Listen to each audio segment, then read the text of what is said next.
Hello friends and welcome back to our channel. Do you want to know whether or not you should move to Ogden? Is it a good place to live, work, and play? Even if it is it the right place for you? If you considered moving to Ogden, Utah, you want to know more about living here, then stay tuned because we're going to give you the 10 facts that you need to know before making your move here to Ogden, Utah.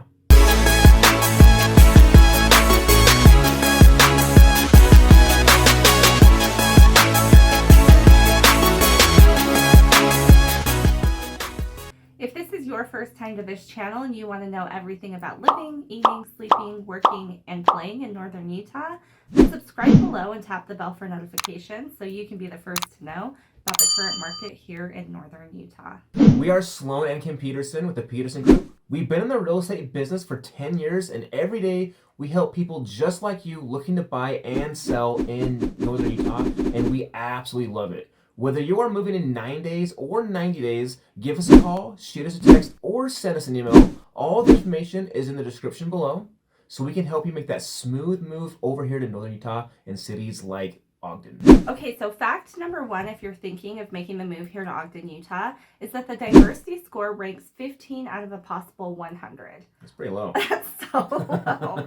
While Ogden is one of the major cities growing and changing in Utah, as we are getting more and more people from out of the state moving here, Dwellix.com has Ogden reporting at 87% white.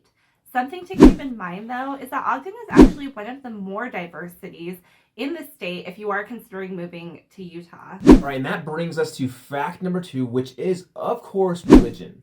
The prominent religion is obviously Mormonism in Ogden and all of Utah for that matter, but Dwellix.com does report that only 60% of Ogdenites are belonging to the Mormon religion, which is actually quite low for the state overall. And while there's a sprinkling of a lot of other religions, the second highest one is actually no religious affiliation at 24.6% of Ogdenites. Which is really surprising, actually, that that's that high. Yeah, I agree. So number three is that Ogden swings somewhat conservative, with 58.5% of its population affiliating with the Republican Party. Now that's a lot lower than you will see in comparison to a lot of other Utah cities, but only about 38.6% affiliate as Democrat, with the remainder filing as independent or other. Definitely something to keep in mind if you are moving from a more liberal state. Yeah, I totally agree. And there's nothing, we're not sitting here condoning right or wrong on either sides of any of these things. We just want to make sure that you are considering the different political or religious climate when you are moving from another state that might be different. Absolutely. All right, number four, we've actually talked about this in several other of our videos, which is the weather. So Ogden itself does see on average an average snowfall of 65.3 inches every year, and that's in the actual city. So in one of our other videos, we showed you that the mountains get anywhere from about 400 to 450 inches in the mountains each year. And this year we're having some record snowfall, which is awesome since we have been in a drought.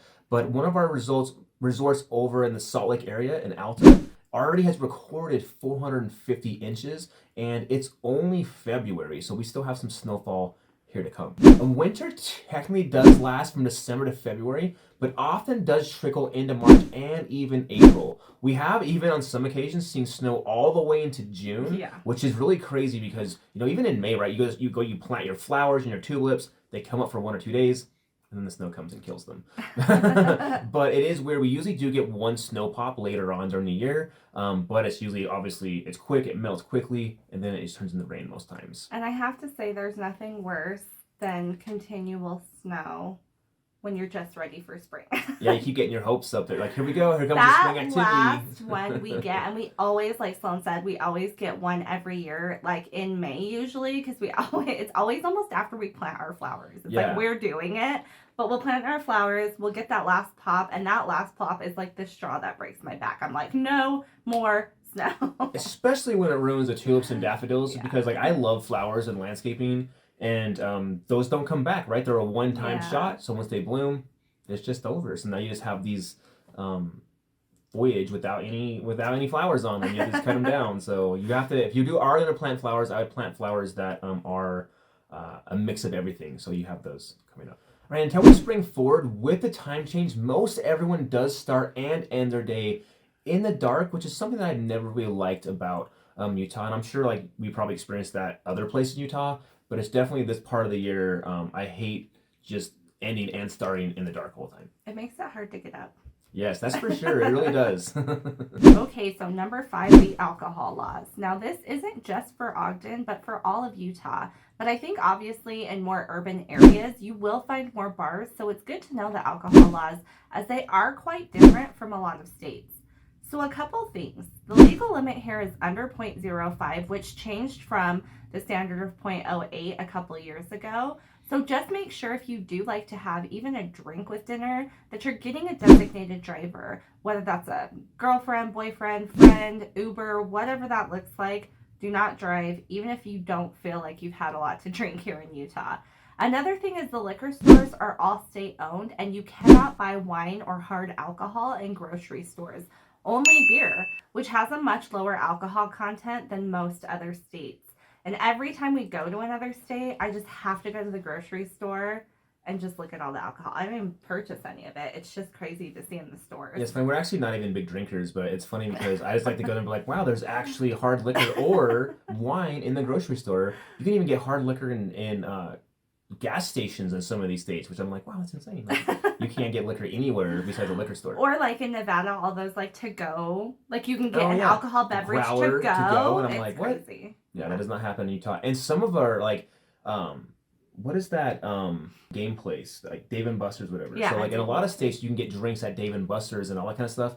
In Utah, you're not getting any alcoholic beverages at those kind of places. You know what? That's it. I'm glad you brought that up because when we talk about like grocery stores, like and hard liquor and things like that, I know Trader Joe's is known for their alcohol. We cannot get it there. I know Costco. Yep. We cannot get it there. Like you said, a lot of the game places that traditionally would have hard alcohol that you could buy or take home, those places in Utah you cannot get.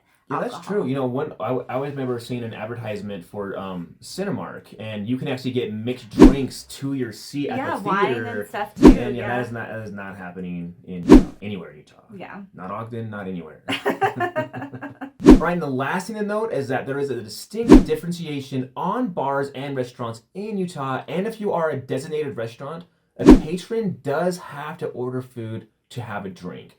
So also there's only one drink allowed per person at a time, and that's at either a restaurant or a bar. So that doesn't change at all based on either of those places. Mm-hmm. So just really different from maybe what you're used to and coming from a different state, and something just to keep in mind if you're moving to Ogden or Utah in general. Yeah. So number 6 is Ogden traffic. A lot of people from bigger cities think they will move to Utah and that we won't have the same amount of traffic, but that's just not true.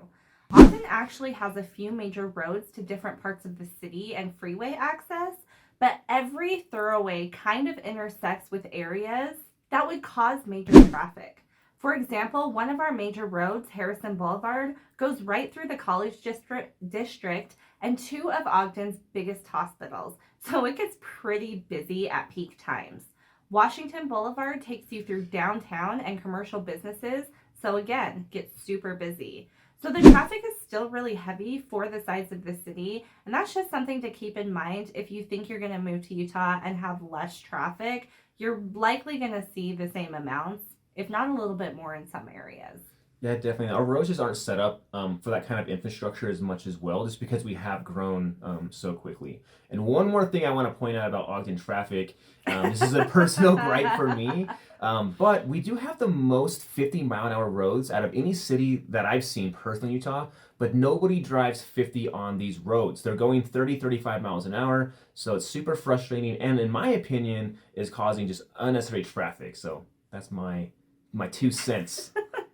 All right, so number 7 is air quality. And again, we've done several videos on Utah's air quality and Ogden specifically, and it does get pretty bad in the winter due to all the traffic and that inversion. And we will do a video just on the inversion alone, and we'll show you kind of what we're talking about there. But the unfortunate thing is with all the fires that are happening in Utah lately, and then around the surrounding areas such as Idaho and Nevada, the past years, our summers have also had very bad air quality. So definitely something to expect if you are coming from somewhere with much less congested and open. Go along with number 7 is our public transportation here in Ogden. It isn't the greatest, which definitely adds to the air quality issue since almost everyone has to own a car. We do have a quick option that takes you into Salt Lake called the Front Runner, and that runs out of Union Station downtown, but the trains are spaced an hour apart. So if you just miss the one you need, you are waiting about an hour to catch the next one. And I have done that many times because I used to commute into Salt Lake for work, and in the freezing cold temps, missing that train by like 5 minutes is the worst. Well, especially in the afternoon, right? Too, like if you're getting home an hour later, and you've already had a long day, and it's already an hour-long commute anyway, right? So you're a whole hour longer. It's just really going to make for a hard night and an early next day. Yeah, for sure. We do have city buses, but again, the timing between them and hitting the Front Runner isn't ideal. So if you are relying totally on public transportation to commute, it is a little bit more difficult if you are moving to the Ogden area than maybe where you're from, or even if you were moving to the Salt Lake area. All right, and another thing to know about moving to Ogden is typically wages are less than the same job in other states. So if you are moving from another state and transferring into the same job, then it might pay you slightly less or equal to where you are moving from. However, this is usually offset by our cost of living, which tends to be slightly lower than the national average, according to bestplaces.net. People are often surprised, though, when we talk about our wages in comparison to other cities and how much lower they can be for the same type of job. Number 10 is Ogden's crime rates. Ogden's crime rates are higher than Utah's overall, but still ranks at 67 out of 100 on citytistics.com. Like we've talked about in other videos, in any city there is a certain element of crime. In terms of the state as a whole, Ogden does have a higher crime rate than some of Utah's other cities, but I think safety is relative. I personally grew up in Denver, and I don't feel unsafe in Ogden in the slightest. So really, it's going to largely depend on your own comfort level and what you know. It's just something to consider if you are moving into Ogden, Utah. And if that is something you are concerned about and you are looking to move here, feel free to reach out, and we're happy to give you websites where you can go get some more statistics on that. Yeah, definitely. One thing we always recommend to our clients is as far as crime zone goes, because like Kim said, it is very relative to your own personal experience, is just to go with whatever neighborhood you're interested in. Just go there in the morning, the afternoon, and at night, because you'll get a very good feel for what the neighborhood is. Because I have a lot of people go in the afternoon, right? Like, yeah, Lassie looks very good, looks safe, looks what I want to do. And then that neighborhood just totally changes after hours when people start getting home. Maybe people are having parties, things like that. So it's good to just check out those 3 different times in the day, and that will give you a very good indication of what's going on in that neighborhood. And then like Kim said, just check out those websites that we can get for you, and then you can check out like what the actual crime that is happening in the area, and you can decide whether that's something that would be of concern for you. All right, guys, so that wraps up the facts to know if you're looking to move to the Ogden, Utah area. We hope that you found this video helpful, and if you did, please leave us a comment below. We'd love to hear from you guys. Picking where you'll call home is an important decision, and we would love to help you make that smooth transition to cities like Ogden, Utah, and the surrounding areas. If you're looking to purchase in the northern Utah area, we'd love to help you out. Give us a call, shoot us a text, or send us an email, and until next time, we are keeping it real. Estate.